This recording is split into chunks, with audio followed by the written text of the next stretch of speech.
Welcome. Just a moment as I get my screen pulled up for us here.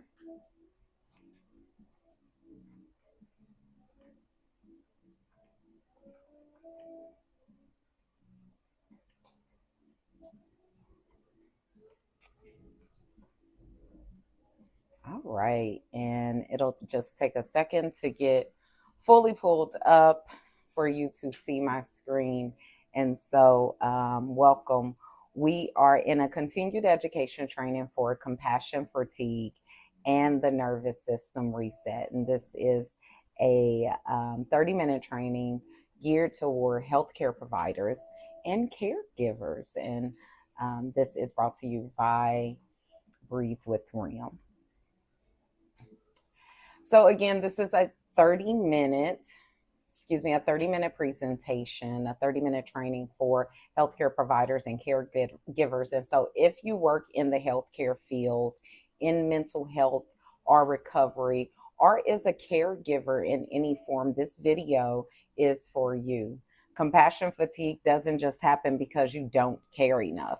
It happens because you care consistently with and often without enough recovery. In the next few minutes, we're going to walk through what compassion is, what compassion fatigue is, what it actually is in the body, how and why the nervous system is affected by burnout and compassion fatigue, how the breath can help you reset in real time. In a short guided, we'll be going through a short guided meditation, some yoga movement, not really even yoga, but just some body movement, some different practices you can do with throughout your day that are accessible. We'll also, and we'll just kind of start the discussion on support and what that looks like within you. My name is Remington Steele. I am the founder of Breathe with Realm, a professional wellness and education platform focused on the breath, on nervous system regulation, on the science of the breath, mindfulness, and trauma-informed care. I bring over a decade of professional experience working in the intersections of healthcare education, mental health and crisis support, breath work and nervous system regulation, yoga and somatic practices, mindfulness and meditation facilitation, among so many other things. My name is Remington Steele. I'm a breath expert, a meditation specialist, yoga instructor, family mediator, a doula, breath educator and expert, and I authored a book called Breathe with Me. My work focus is on the nervous system and regulating it for people who spend their lives supporting others, and not only others, but themselves. So let's begin. So, what is compassion fatigue? This is kind of a new concept to some, but it's a very real concept in the healthcare field, especially in areas such as mental health and recovery. Those can be some of the most challenging areas to be able to stay compassionate in times where stress becomes an overload. So, compassion fatigue is not just emotional exhaustion, it is a psychological state. When you are repeatedly exposed to stress, trauma, crises, or high emotional demands, your nervous system shifts into survival mode. And so, what that looks like is shallow and held breathing, tight shoulders and jaw, difficulty sleeping, feeling numb emotionally and physically, overly reactive. So that might look like, what was that? Over every little thing, every little sound. And that can show up a lot, especially in like children who may have experienced extreme loss. you may think is so caring that they're like, what happened? Are you okay? But that is actually a trauma response. And that would be an example of overly reactive. And another thing is fatigue that resets, that rest doesn't fix. So no matter how much rest you get, you're just not getting enough of it. Your body doesn't know the difference between the physical threat and an emotional overload. And this could be a good or bad thing. Good if you're in the practice of retraining your nervous system. Not so good if this is just something that's going in autopilot for you. It responds the same way by activating the stress response. Burnout isn't a personal failure. This is so important. So it's not like if you push yourself more, burnout will be less.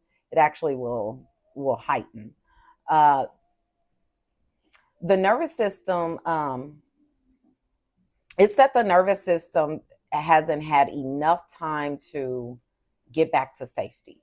So when we get burnout, it's typically from us not getting that reset.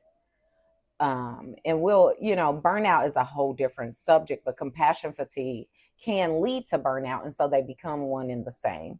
But when you don't get that enough rest, then the body doesn't get to truly trust safety, and then it ends up not trusting you in the long run, realistically. And that is a whole different subject and as well. The breath and the nervous system. So here's the good news. Like I said, the breath is one of the fastest ways to communicate safety back to the brain. So if you use it intentionally, then that's where it becomes good. When stress is high, breathing becomes sharp, fast, and upper chest dominated. And so this is important to notice within yourself and know, because when you feel yourself taking sharp breaths or you feel like you're not getting enough breath, you can take notice of, is it sharp, is it fast, is it chest dominated? If it is, then you can change that breath to a slower, deeper breath where your exhale is longer than the inhale, but you're also wanting to lengthen that inhale. So this tells the brain to stay alert, stay braced. When you are breathing in this high stress breath, it's saying stay alert, stay braced. When we slow the breath, and again, extending that exhale, it signals you're safe enough to soften. You're safe enough to rest. You're safe enough to love. You're safe enough to trust. Whatever that enough is, you're safe enough. So Breathe With Me is a book I self-published with Balboa Press, a division of Hay House. And this book is, in this book, I describe the breath as a language. And I have an article on decoding the breath's language. But in this book, it goes into depth in a way about understanding what the breath is telling the brain and what's happening in the body, and how if we change our breath, if we become more responsible with what we think, how we breathe, how we move, then we can change the messages that is being sent throughout our body.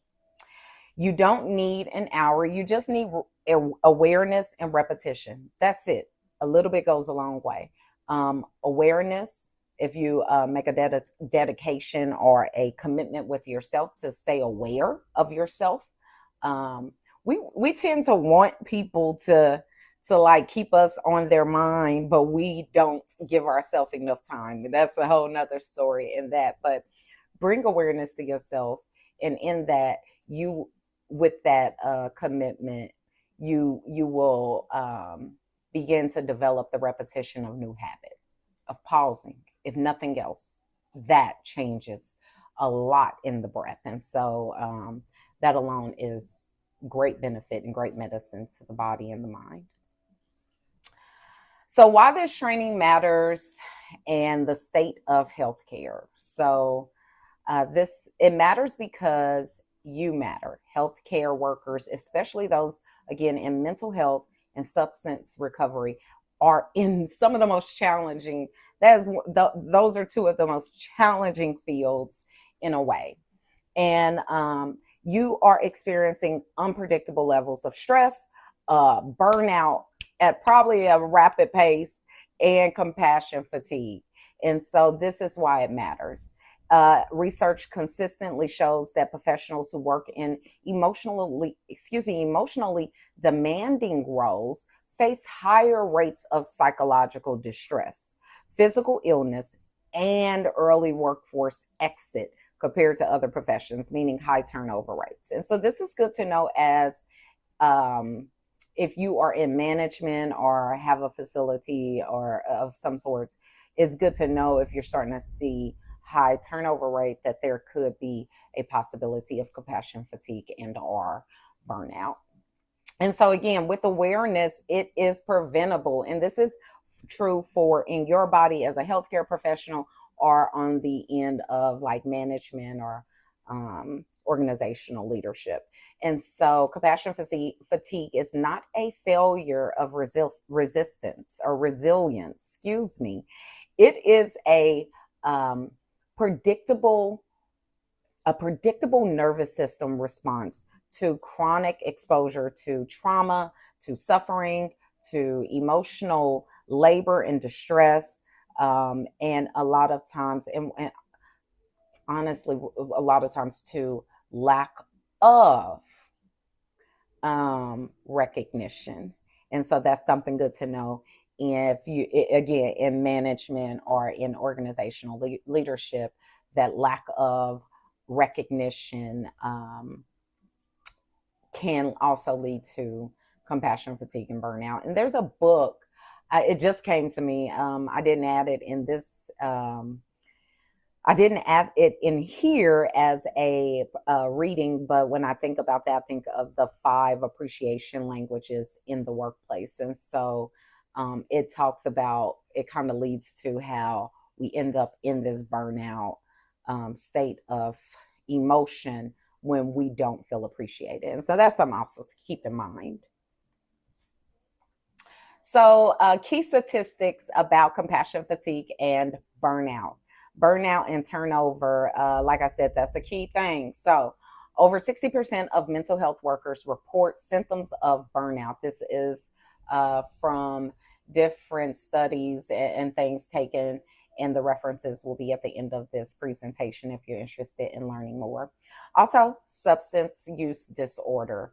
SUD treatment. Professionals experience turnover rates exceeding 30 to 40% annually. That's huge, significantly higher than many other healthcare sectors. So again, that mental health, or excuse me, substance abuse specifically, there is a increase in turnover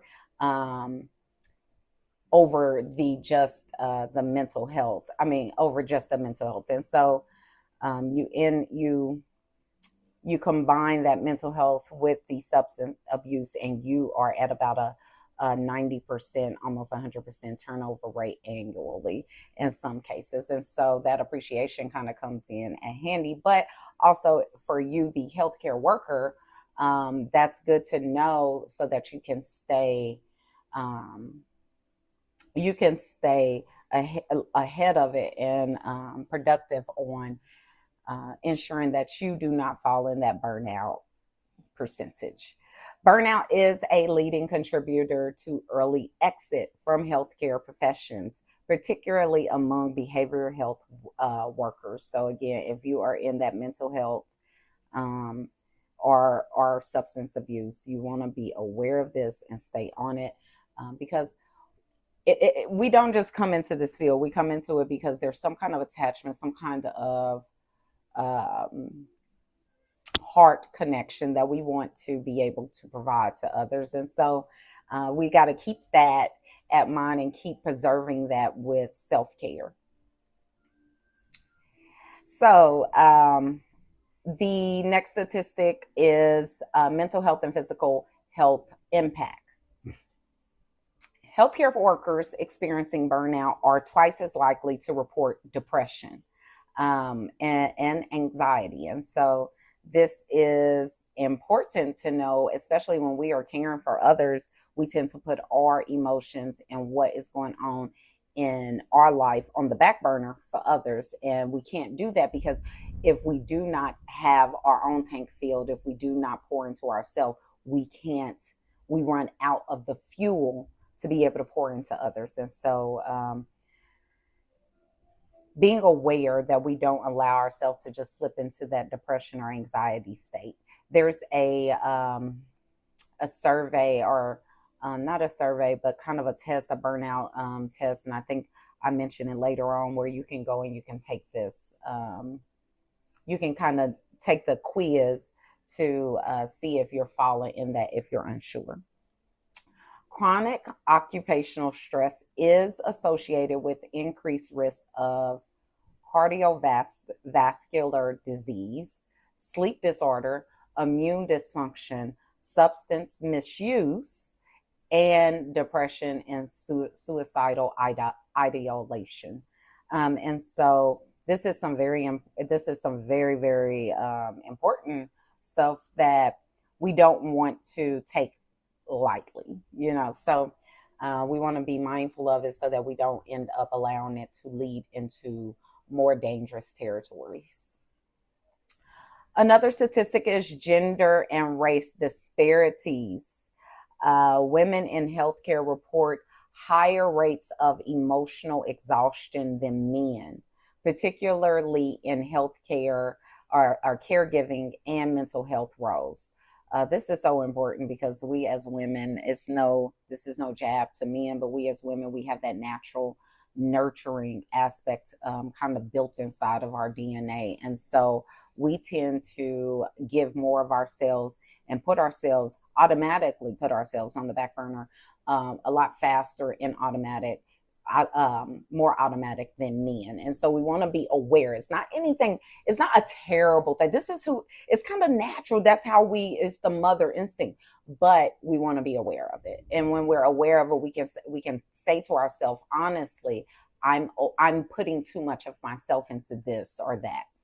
Healthcare workers of color experience compounded stress due to workplace discrimination, systematic inequalities, and reduced access to support, contributing to higher burnout rates. This is a real fact.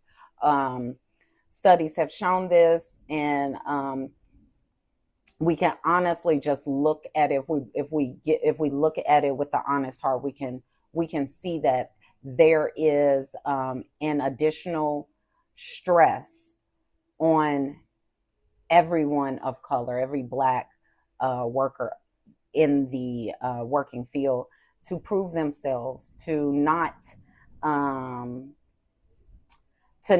prove others right or wrong, or whatever the case may be. And so there is just another level of something we have to keep on mind, on top of the norm, getting to work on time, getting our assignments done, or whatever the case may be. And so this is a real fact, and something that we want to keep in mind, both as workers, not just if you're a person of color. If you're not a person of color, your awareness is support and helpful. It's also important in management to be aware of that as a knowing. Younger healthcare professionals report higher burnout earlier in their careers, increasing long-term workforce instabilities. Now, I have my own personal thoughts about that, but I'll keep that to myself. The younger healthcare professionals are reporting higher burnout, and I think that is not a terrible thing. I think they're kind of demanding. We allowed too much in my generation and before, and now the younger generation is like, no more. And so I think that's not a terrible thing in a way. And so I'll just leave it at that. I have mixed feelings. And mortality and longevity. So look at the cute turtle. Chronic occupational stress has been linked to shortened life expectancy and increased risk of stress-related illness amongst healthcare workers. You are here to help others, to be a support of others, and to give to others. But you don't want to be end up on the other side where you are the person needing the support, because you've allowed yourself to you've allowed yourself to fall apart physically and mentally. So burnout is associated with dysregulation of cortisol, inflammation, and cardiovascular strain, all predictors of early mortality. And so this is something to be, we cannot take it lightly. I talk about it a lot in my book, about cortisol, these different emotions, and the release of cortisol. But specifically with stress, the cortisol is being released with a constant drip. And so if this cortisol is being released with constant drip, at some point the body doesn't need the cortisol anymore. And so it's getting too much, and that too much is burning, and weakening the immune system. And so you're a healthcare provider, so you know this. I don't have to tell you this. I just have to remind you so you don't forget that healthcare. They say doctors are the worst patients, and that's probably true for all of healthcare, myself included. So, a message to healthcare workers: there is no shame, there is no award, there is no advancement to carrying emotional loads. We may think it is, but there is not. It is only damaging. And so, I encourage you to not carry more than what is necessary. And what is necessary is just today's load. And so, if you're carrying an emotion from yesterday, then that is carrying that's carrying too much. And so we have to learn to release and to let go, and to find the right coping tools for us. If you work in mental health or substance use recovery, you are not just treating symptoms, you are holding stories, traumas, grief, relapse, loss, and hope, often all at once. And not just for the people you care about, but sometimes for you again. When we look at those statistics, mental health and substance abuse, where they fell in the depression and substance abuse symptoms. And so you can become who you're treating. And so you want to not there again, there's no shame, there's no award, there's no advancement in carrying emotional loads, especially all alone. Your nervous system is exposed to repeated emotional activation as part of your job. This is something that you're exposed. I don't, at my old job, I didn't have to be exposed to emotional stress in the way that I do now. And so that's something to be aware of, and having that emotional hygiene, that healthy emotional hygiene, to be able to cleanse yourself of the day, and what that looks like for you. This training is not about telling you to be more resilient or practice better self-care. It's about understanding what your body is doing, why it's happening, and how it intervenes effectively, using tools grounded in science and not with willpower. And so this is all science based. You guys are science people, and so all of this is stuff, again, I'm just here to remind you. So let's pause for a moment, and let's just take a moment to just ground ourselves in meditation. Meditation is, we know, very beneficial to stress, to anxiety, and for healthcare workers or caregivers who are in these high stress areas. And so this is a nervous system reset meditation, especially for caregivers and healthcare workers. And so I invite you now to settle within yourself. Allow yourself to grow comfortable in your posture.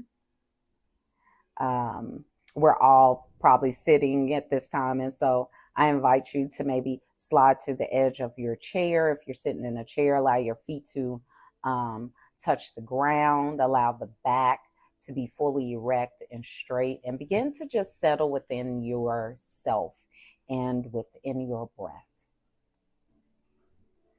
Allowing the support of the chair to carry you through this meditation and hold you as we reset our nervous system. Allow your hands to rest gently upon your side or in your lap. And begin by noticing first that you are breathing, that you are sitting here in this seat right now on today, and there's breath moving inside of you.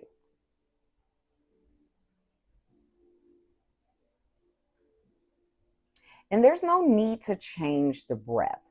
Not yet. We're just being aware of it.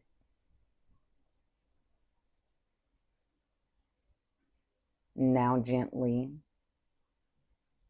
allow your breath to inhale through your nose if you have not begun to breathe that way already. And as you exhale, slowly allow the exhale to extend just past the amount of time you breathed in. Allow the exhale to be just a bit longer, just a bit more softer with each exhale. And as you breathe, notice your shoulders, if they're lifted, if they're dropped down or maybe hunched, creating an arch in your back. Or notice your jaw, if it's tight, if it's clenched. And if so, allow it to relax.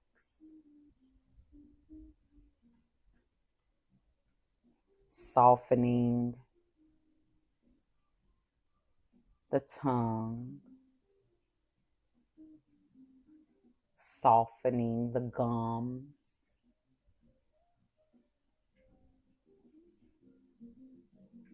And if your mind wanders away from my voice, that's okay. It's not a failure. It is simply what minds do. They wander. And if it does wander, and you've noticed it, gently guide it back to my voice. You spend so much time holding for others, thinking ahead, planning for others. But this moment, if only for a moment, this moment is for you. You alone. No one else. And with each exhale, imagine releasing what isn't yours to carry. Dropping it off. like pieces of garments that you're done using for today.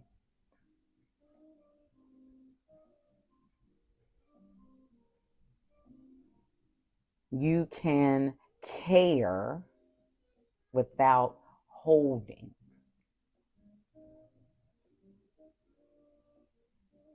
Continue breathing slowly and steady. And when you're ready,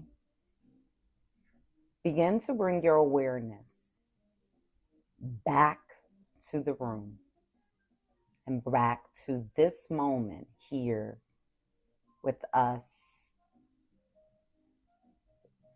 learning about our compassion fatigue and burnout. And so, welcome back from the meditation. How was that for you? Please definitely leave a comment in the chat on this YouTube of how that felt for you. But these meditation, it doesn't have to be long. It's just a moment for you. And so with that, we're going to just go over some mindful minutes. Like I said, it does not have to be long. It could be a minute. And so we will just go over how powerful 1 minute can be. And I'm going to set my timer because I want to be honest, which I want you to see just how powerful 1 minute can be. And so allow us to settle back within ourselves. And in this mindful minute, I want to invite you to take one slow inhale.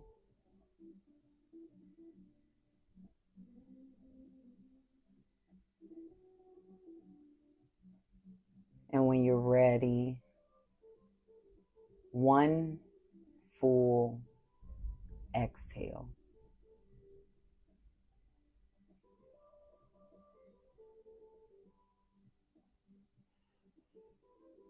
And placing your hands on both sides of your ribs, right here, just under the armpits or wherever you can.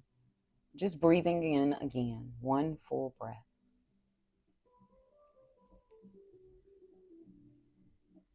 And out. That was 60 seconds, actually 64 seconds. So that was just a minute, just 1 minute of mindfulness, of just taking a moment to breathe. And it doesn't take that long, but it resets that nervous system immediately. It begins to activate the vagus nerve to kind of relax everything within the body instantly. And so it is extremely, extremely powerful. So now we move into the history of yoga and recovery. Yoga integrates the breath, movement, and present moment awareness and attention in the now. And so research has shown that yoga supports the nervous system in regulation, reduces stress hormones, and improves mood, enhances recovery outcomes in addiction and mental health contexts. And this has been shown in studies. And so yoga is not about flexibility, it is about regulation and integration. Yoga actually Eastern, is Eastern medicine. And so it means to yoke mind, body, and spirit. Yoga means to yoke mind, body, and spirit. But it has been merged with movement because some different movements can stimulate different things within you. And so that's where the postures, the asana comes from yoga, because that's what the asanas is what we think is the yoga. But again, yoga is yoking mind, body, and spirit. The asanas help us to do that. And so we are going to get into some yoga.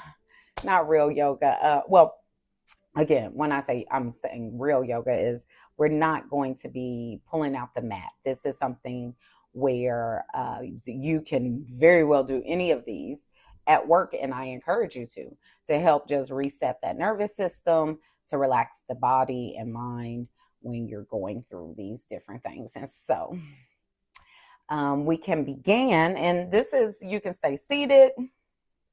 You can stay seated or you can stand up. And so the choice is yours. I'll stay seated for now, but at some point, I think I do, we will stand up. I'm not sure. And so we'll begin with neck rolls. And so I like to actually, before we start, I like to think of the head being like a spotlight. And so it's strobing like a spotlight. When we tend to do neck rolls and we think we're doing this, but that's really cramming the neck. When you do that, you're kind of cramming the neck. But when you imagine that the head is a spotlight and you're strobing it, well, you're pulling the neck out of its jam instead of jamming it to neck roll. And so you're bringing in a little bit more movement, fluidity into the full body and spine, and not just moving the head. And so, and we'll go the other way, ear to shoulder, head back, chin open, and rolling. And so that is one, excuse me, that is one of the yoga asanas or posture movements. And so the neck roll. So then we got the shoulder shrugs. And so you can either do the shoulder shrugs one or two ways. I'm sure you can do it more, but I'll show one or two ways. So the simple, just lifting the shoulders and then dropping them. And lifting on the inhale and dropping on the exhale. Or I like to do the shoulder rolls.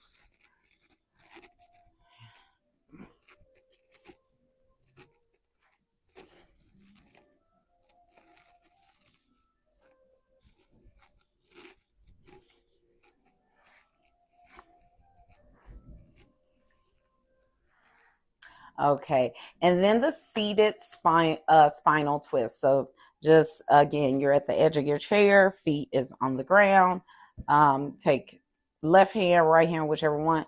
You turn the other way, turn one way or another. So I'm turning to my right.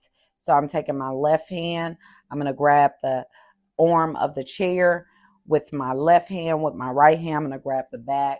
And I'm just going to look over my shoulder and relax my elbow, relax my shoulder, lift my chin, and look as far over with my eyes looking. And then coming back and doing the same thing on the other side. Taking a hand, grabbing, relaxing elbow so that shoulder isn't crammed, relaxing shoulder, looking over the shoulder with my eyes, keeping length in my chin, neck, chest area, and turning. That is extremely good. It's wringing out fluids. It's opening up your sides of your body, and it's just offering a bit more relax. Seated cat cow or standing cat cow. You don't have to be seated. I'll stand for this just to show you what that looks like. And so you may be standing at the nurse station, and so but you want to do some cat and cow. And so the cow is on an inhale is the easiest way.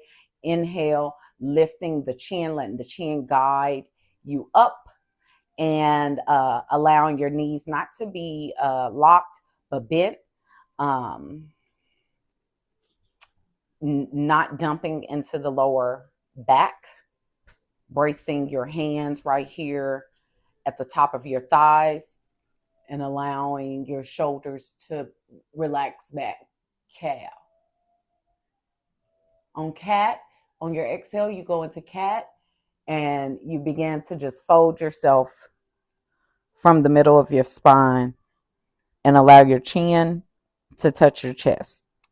Allow the shoulders to roll forward and then back.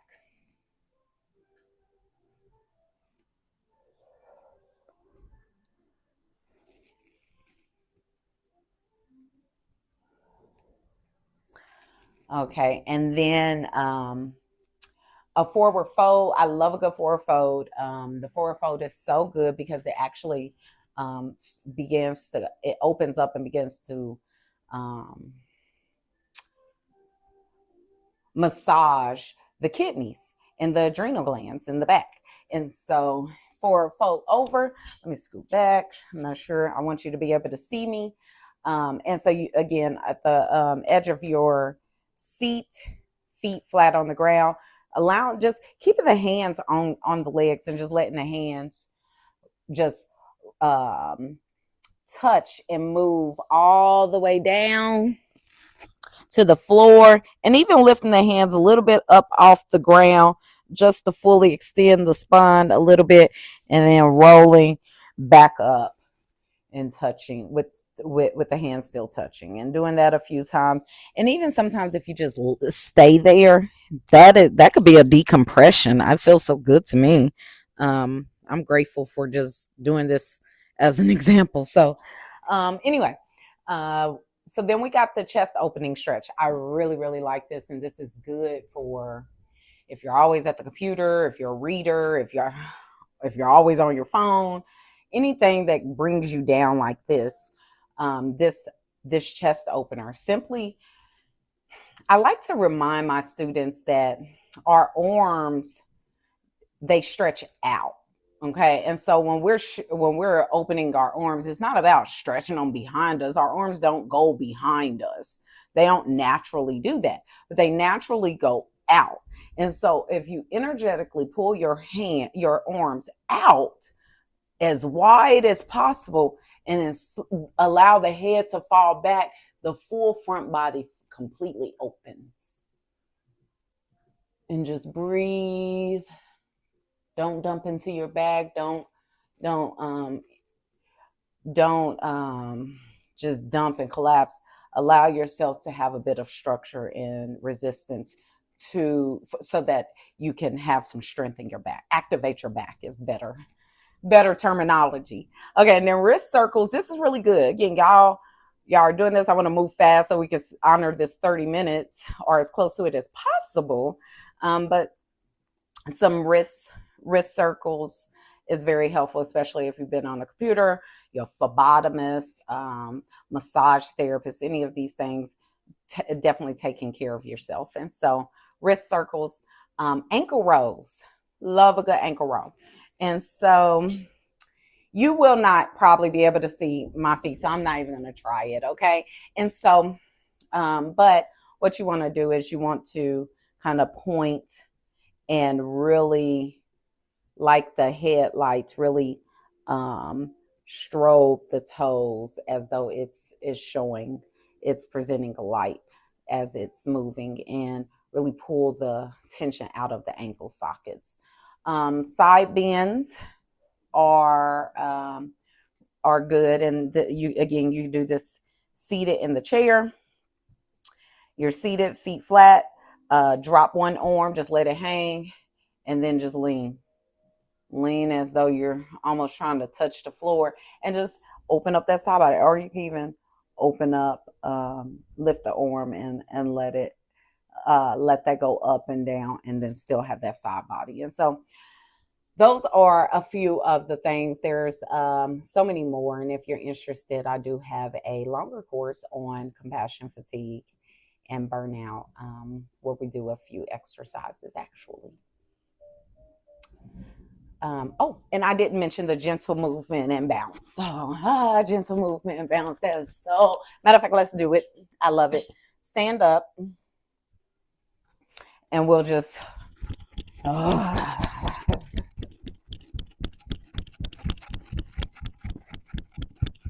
This is so therapeutic, so helpful, especially when you have a bunch of energy. It helps move that energy and out of you so that it's not just festering. So those are some yoga movements. And how can you learn more? How can you continue your professional learning with me? What are some next steps? And so I definitely have additional corporate trainings and workshops. I am a licensed continued education instructor. And so all of my classes that I teach will qualify for continued education credits, and depending on how many credits depend on the course and the length of the course. And so that is something we also have digital learning modules that you can, some free, some for purchase. And so definitely look into that. There's YouTube and so much more. I have some things with Brains Magazine and some other places. And so they're out there. Guided meditations and breath programs. I'm constantly hosting different things, offering classes and different programs. And then again, the guided meditations that I have in different areas like YouTube and different apps. Meditation apps and retreats. I love retreats. I try to host them annually, internationally, or here in the States. And so it is a immersed, life-changing experiences for whichever retreat, whether it's self-love, breath, forgiveness, whatever.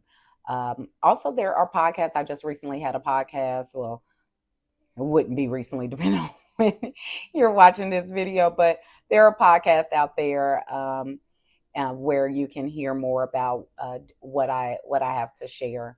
Again, my name is Remington Steele. I offer corporate healthcare education, executive wellness training, nervous system resilience, burnout, public speaking engagements, yoga, birth education, doula, all kinds of things. And so if any of that interests you, or if you're just interested and want to learn more about me, I encourage you to. So here are some more material from me, Remington Steele. And so again, this is my first book, Breathe with Me. Again, self-published with Balboa Press, a division of Hay House. I also have 2 journals currently out. I have another one coming soon, a self-love journal, a 31-day movement, mindful movement into self-love. But we have the breathing into awareness, a 30-day mindful reflection. We have the 30-day mindful movement into forgiveness. And then we have the free meditations and other classes and yoga classes and all kinds of stuff on YouTube. So definitely check me out. Here are these references that I told you about. I'll leave them here for a second for you to take a screenshot if you're interested in any of this. But it is here because this does qualify for continued education courses. And so if you are interested, I think a 30-minute, maybe about a credit. I'm not sure. Don't quote me, but if this is for you, reach out. Thank you for attending. Again, my name is Remington Steele, author, breath expert, yoga instructor, meditation specialist, mindful facilitator, mediator, family mediator, doula, birth educator, sound frequency specialist, retreat facilitator, life and family coach, and crisis support professional. My work bridges science, practice, and lived experience to support sustainable care without burnout as the cost. Thank you for being here, and thank you for breathing with Rem. Have a great day.